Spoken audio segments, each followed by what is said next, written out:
사도신경으로 신앙 고백하심으로 새벽 기도회를 시작하도록 하겠습니다. 나는 전능하신 아버지 하나님 천지의 창조주를 믿습니다. 나는 그의 유일하신 아들 우리 주 예수 그리스도를 믿습니다.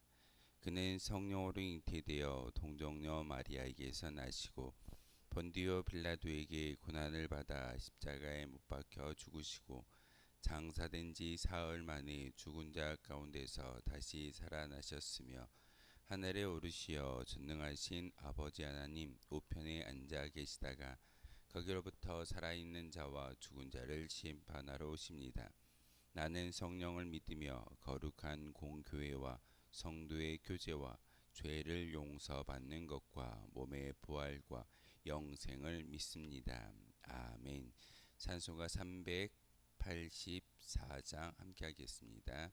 찬송가 384장입니다.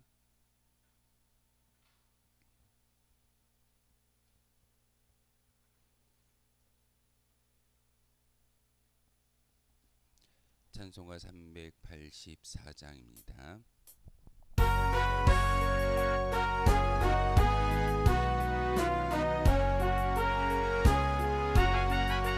나의 갈 길 다가도록 예수 인도하시니 내 주 안에 있는 긍휼 어찌 의심하리요.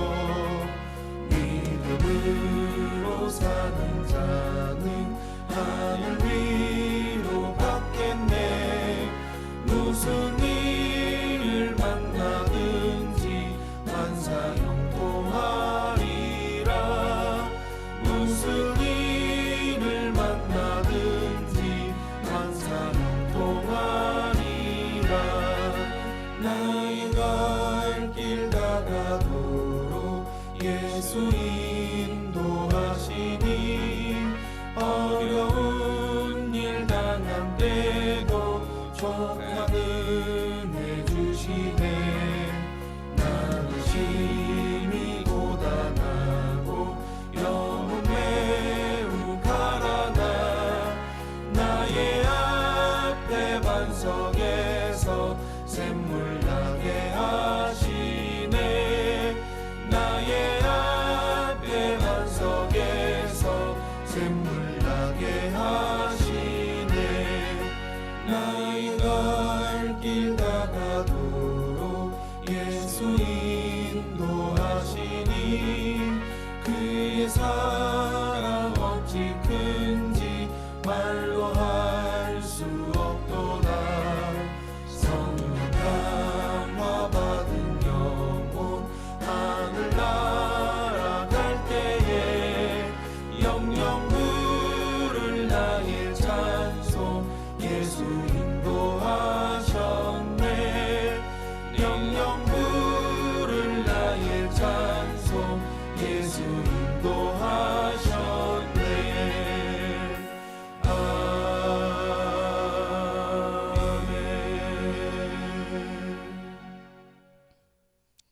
함께 보실 하나님의 말씀 시편 2편의 말씀 보겠습니다. 시편 2편 1절에서 마지막 12절의 말씀을 교독으로 하나님의 말씀 받들어 읽겠습니다. 시편 2편 1절에서 12절의 말씀 한 절씩 교독으로 하나님의 말씀 받들어 읽겠습니다. 어찌하여 이방 나라들이 분노하며 민족들이 헛된 일을 꾸미는가.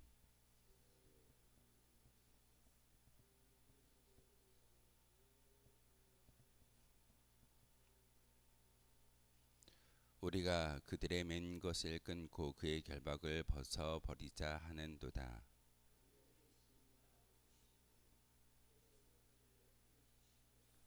그때 분을 바라며 진노하사 그들을 놀라게 하여 이르시기를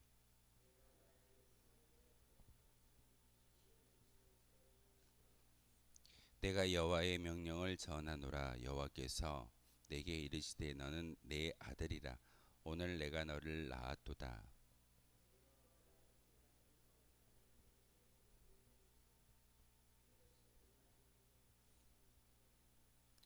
내가 절창으로 그들을 깨뜨리며 질그릇같이 부수리라 하시도다.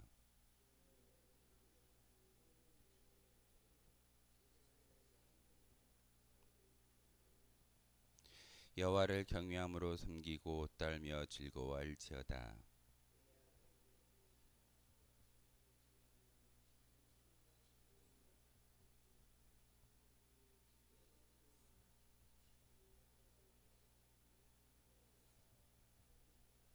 아멘. 시편 2편 12절의 말씀에 보시면 마지막에 여호와께 피하는 모든 자에게 복이 있도다라고 말하고 있습니다. 복을 받을 수 있는 비결은 다른 게 아닙니다. 세상 가운데 있는 것이 아니라 바로 하나님 안에서 말씀 가운데 거하는 것이 진정한 복을 누릴 수 있는 그런 환경을 찾아가는 모습입니다. 오늘 시편 2편의 말씀을 통해서 다시 한번 우리에게 또한 은혜의 말씀을 주시고 또한 힘을 낼 수 있는 은혜를 주시는데, 오늘 말씀 가운데 이방 나라들이 분노하며 민족들이 헛된 일을 꾸민다라고 이야기하고 있습니다. 분노라는 단어 가운데 그 작은 숫자로 2라는 숫자가 붙어 있는데 관주를 보시면 소란을 일으키다라고 말하고 있습니다. 이방 나라들이, 많은 사람들이 분란을 일으키고 소란을 일으키고 또한 분노한다라는 그 모습을 통해서 그 공동체 가운데 소란을 일으키는 것이 그들의 모습이다라고 말하고 있습니다. 그러면서 그렇게 소란을 일으키고 분노를 바라는 그런 사람들은 세상의 군왕들이 나서며 관원들이 서로 꾀하여 여호와의 그의 기름 부음 받은 자를 대적한다라고 이야기하고 있습니다. 하나님을 대적하는 것은 사실 소란을 일으키고 분노를 바라는 그런 모습일 겁니다. 근데 오늘 본문에 보면 세상의 군왕들이 그리고 관원들이 그 모든 일을 감당하고 있다라고 말하고 있습니다. 사실 많은 믿음의 공동체이거나 아니면 세상의 공동체 가운데 분란을 일으킬 수 있는 그런 주체가 어디 있겠습니까? 그저 아무런 힘이 없는 사람들은 분란을 일으킬 수가 없습니다. 바로 분란을 일으키는 것은 그 리더이고 또한 높은 위치에 있는 사람들이 소란을 일으키고 분을 내며 또한 많은 어려움을 주는 것이 그들의 모습입니다. 그런데 오늘 본문에 보면 여호와와 그의 기름 부은 받은 자를 대적한다라고 말하고 있습니다. 하나님께 대적하고 하나님의 뜻을 거스르는 일이 진정으로 어찌 보면 가장 큰 죄의 모습일 겁니다. 우리가 예배를 드리고 기도하고 찬양하는 그 모습보다는 중요한 것은 하나님 아버지 가운데 대적하지 않는 그런 모습이 우리 가운데 있어야 되는 것이고, 시편 1편을 통해서 우리에게 말씀하시는 것은 하나님께서 인정하시는 삶을 살아가라고 우리에게 권면하고 있습니다. 하나님이 인정하시는 삶이 무엇일까요? 사람들에게 칭찬받고 사람들에게 인정받는 것이 여호와 하나님께 인정받는 것일까요? 그렇지 않을 겁니다.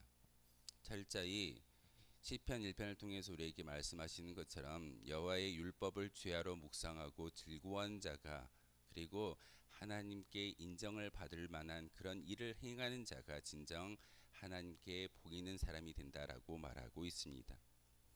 시편 2편의 말씀을 통해서는 바로 그 군왕들이 또한 관원들이 3절을 통해서 우리가 그들의 맨 것을 끊고 그의 결박을 벗겨버리자라고 이야기하고 있습니다.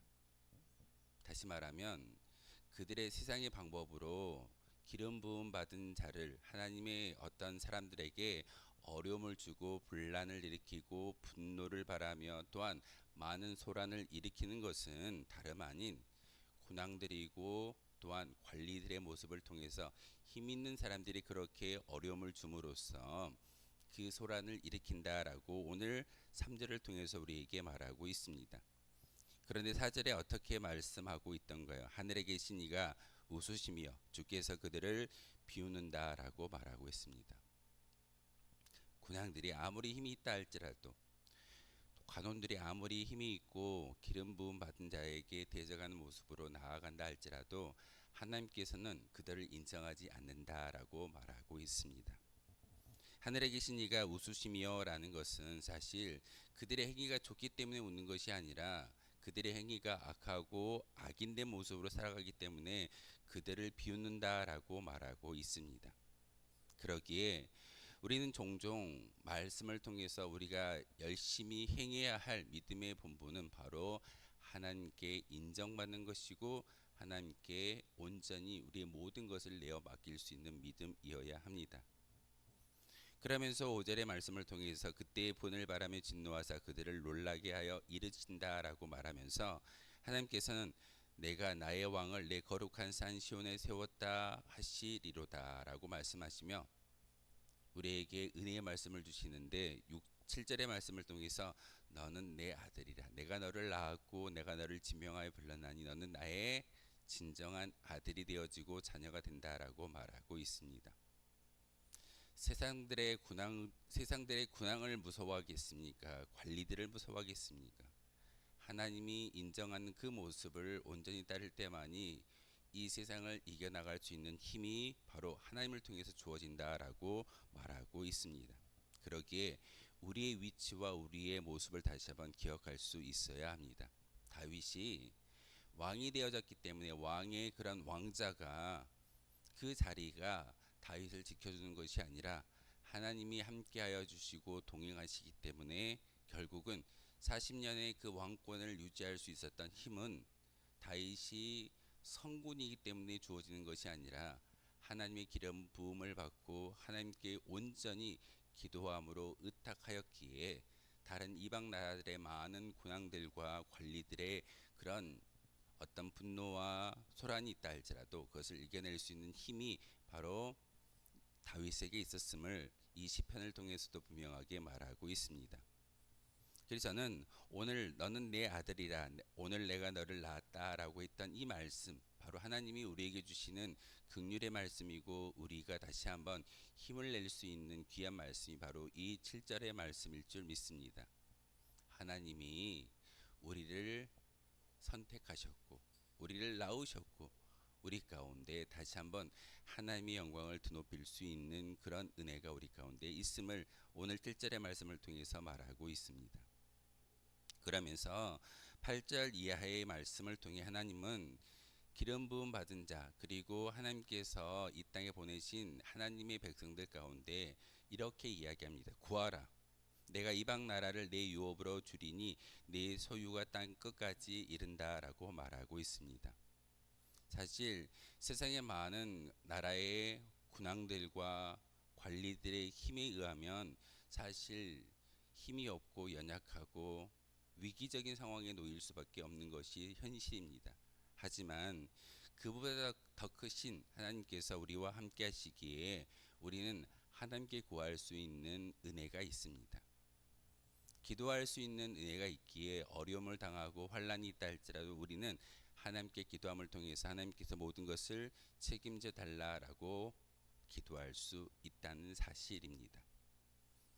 그러면서 9절의 말씀을 통해 내가 짤장으로 그들을 깨뜨리며 질그릇같이 부순다라고 말하고 있습니다. 누가 부서짐을 당할까요? 연약한 사람이 아니라 그리고 아무런 힘이 없는 사람이 아니라 오히려 힘이 있다라고 이야기하면서 자기를 드높이고 자기를 내세우는 사람들을 하나님께서는 부수고 깨뜨린다라고 말하고 있습니다. 그러기에 저와 같은 목회자가 더 경건한 모습을 통해서 회개함으로써 기도할 때만이 이와 같은 책망이 목회자에게 면하여질 수 있다는 사실입니다. 그러기에 저는 철저히 하나님께 기도함을 통하여서 또한 말씀을 통해서 부서지지 않고 깨뜨림 받기 않기 위해서 회개하며 말씀의 율법을 마음속에 새기며 나아가는 기도하는 사람으로 다시 한번 여전히 낮아질 수밖에 없다는 사실입니다. 9절의 말씀은 내가 철장으로 그들을 깨뜨리며 질그릇같이 부순다라는 것은 하나님의 심판을 이야기하는 겁니다. 우리가 심판을 받는 그런 모습이 어디에 있겠습니까? 하나님을 대적하고 하나님의 뜻을 순종하지 아니할 때 우리는 이렇게 하나님의 심판을 받을 수밖에 없을 겁니다. 전 종종 하나님의 일이 무엇인가라는 그런 생각을 해보게 됩니다. 하나님의 일이 무엇일까요? 열심히 예배드리고 기도하고 찬양하고 그리고 전도하고 교회를 든든히 세워나가는 것 또한 하나님의 일이지만 결국은 하나님의 마음을 아프지 않게 하는 것이 하나님의 일이지 않나라는 생각을 해봅니다. 예수님께서 마태복음 28장을 통해서 땅끝까지 이르러 내 증인 되라고 말씀하셨던 그 의미가 무엇이겠습니까? 복음을 증거하고 선교를 통해서 많은 하나님의 나라를 만든 것도 예수 그리스도를 증거하는 모습이겠지만 우리의 일상생활을 통해서 하나님의 성품을 보여주는 것이 진정한 선교이고 복음이지 않을까요? 저는 하나님의 나라와 하나님의 뜻을 구하는 것이 바로 이와 같은 모습일 줄 믿습니다. 그러기에 오늘 하나님이 의인이라고 부르시는 그 목적 가운데 가장 중요한 것은 하나님과 동행하고 하나님이 인정하는 삶을 살아갈 수 있는 백성들을 찾는다라고 말하고 있습니다. 예수님이 12명의 제자를 부르셨을 때 그들에게 무엇라고 말씀하던가요? 나를 따르라. 그리고 내 모든 소유를 버리고 나를 따라올 때 내가 너희를 사람을 낚는 어부가 되게 한다라고 말씀하셨던 예수 그리스도의 그 말씀은 진정한 어떤 예배당을 세우고 예수 믿는 사람들이 많아지는 것을 바라는 것이 아니라 예수님과 동행할 수 있는 그런 제자들을 찾고 계셨고 부르셨으며 그들을 제자로 삼아 주셨음을 우리에게 보여주고 있습니다. 우리는 중요한 것은 예수 그리스도와 동행할 수 있고 하나님이 인정할 수 있는 그런 삶으로 살아갈 수 있어야 합니다. 그러기에 10절의 말씀을 통해서 그런즉 군왕들아 너희는 지혜를 얻으며 세상의 재판관들아 너희는 교훈을 받을지어다 라고 권면의 말씀을 전하고 있습니다. 너희들이 바뀌면 목회자가 바뀌고 지혜를 얻고 교회 안에서 또한 많은 중직자들이 하나님의 뜻대로 온전히 지혜를 구하고 복음을 전할 수만 있다면 그것이 하나님이 인정하시고 하나님이 거할 수 있는 삶의 모습이 되는 것이지 우리가 하나님께 인정받지 못한다면 온전한 은혜는 나눌 수가 없다는 사실입니다. 그러기에 11절의 말씀을 통해서 여호와를 경외함으로 섬기고 떨며 즐거워할지어다. 하나님을 두려워할 줄 알아야 합니다. 하나님을 두려워할지 모르는 그런 인생은 멸망당하고 외형적으로는 교회를 다닌다라고 이야기할 수 있지만 하나님을 두려워하지 않는다면 목회자다 할지라도 평생을 교회를 다니다 할지라도 중요한 것은 천국을 보장할 수 없다는 사실입니다. 천국이 어디에 있습니까? 예수님이 대리함으로써 임하는 천국과 또한 우리가 죽음을 통해서 죽음의 장막을 뛰어넘을 때 가는 천국만을 바라보십니까? 아닙니다. 여러분이 살고 있는 이 세상에서 이 삶에서 천국을 맛보아 알 때에 바로 저 천국에 들어갈 수 있다는 사실을 하나님은 여러 번 성경을 통해서 우리에게 말하고 있습니다. 그것을 여호와를 경외하라라고 표현하고 있습니다. 지혜는 여호와를 경외함으로써 섬기고 떨며 즐거워하는 것이 진정한 지혜의 모습이고 군왕들과 관리들에게 말하는 그런 권면의 말씀은 여호와 하나님은 살아계시기 때문에 그 하나님을 두렵고 떨리는 마음으로 경외할 때 진정한 믿음이 진정한 지혜가 그들에게 임한다라고 말하고 있습니다. 그러면서 결론의 말씀을 12절을 통해서 이야기하고 있는데 여호와께 피하는 모든 사람은 다 복이 있도다. 그러기에 기도합니다.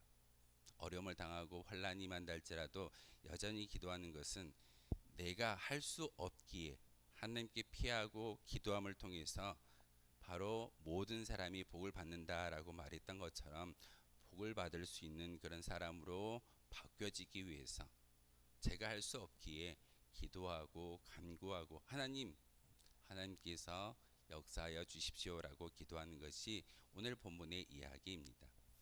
시편 2편의 말씀을 통해서 다윗에게 힘을 주고 있는데 바로 다윗이 이와 같이 이 시편 2편을 지었고 또한 하나님께 감사의 영광을 올려드릴 때 바로 마지막 12절의 말씀 하나님께 피하는 모습을 통해서 복 있는 사람으로 변모되었던 그런 다윗 왕처럼 우리도 하나님께 피함으로 하나님께 기도함으로 복 있는 사람으로 살아갈 수 있는 저와 여러분 되어 주시기를 주님의 이름으로 소망하겠습니다. 기도하겠습니다. 살아계셔서 우리와 함께 하시는 하나님, 오늘도 귀한 말씀 가운데 힘을 주시오니 참으로 감사를 드립니다. 이방 나라들이 소란을 일으키고 분노하며 또한 많은 분쟁 가운데 놓여 있는 것이 우리의 모습일 때가 참 많이 있습니다. 하지만 하늘에 계신 하나님께서 웃고 계시며 주께서 그들을 비웃는다라고 말씀하셨던 것처럼 온전히 하나님의 은혜로 말미암아 평안함을 누릴 수 있는 저희들 되기를 소망합니다.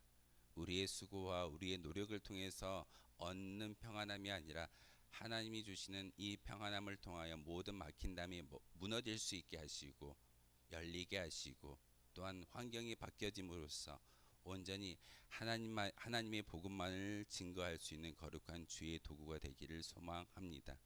하나님, 오늘 말씀을 통해서 너는 내 아들이라, 오늘 내가 너를 낳았다라고 말씀하셨던 이 말씀을 마음에 새기며 내가 누구인지를 바로 깨달아 알기를 소망합니다.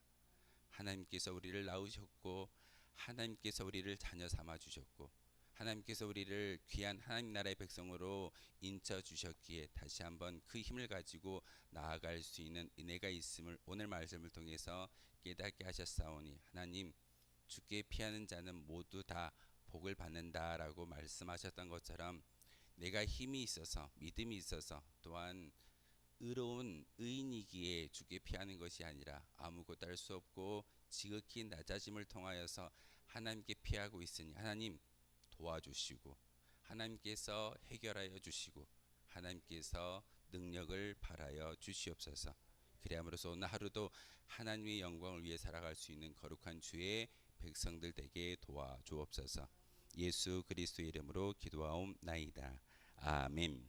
하늘에 계신 우리 아버지, 아버지의 이름을 거룩하게 하시며 아버지의 나라가 오게 하시며 아버지의 뜻이 하늘에서와 같이 땅에서도 이루어지게 하소서.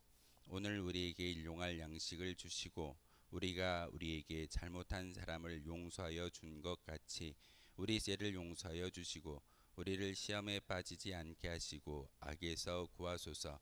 나라와 권능과 영광이 영원히 아버지의 것입니다. 아멘. 오늘 말씀을 생각하며 기도하도록 하겠습니다.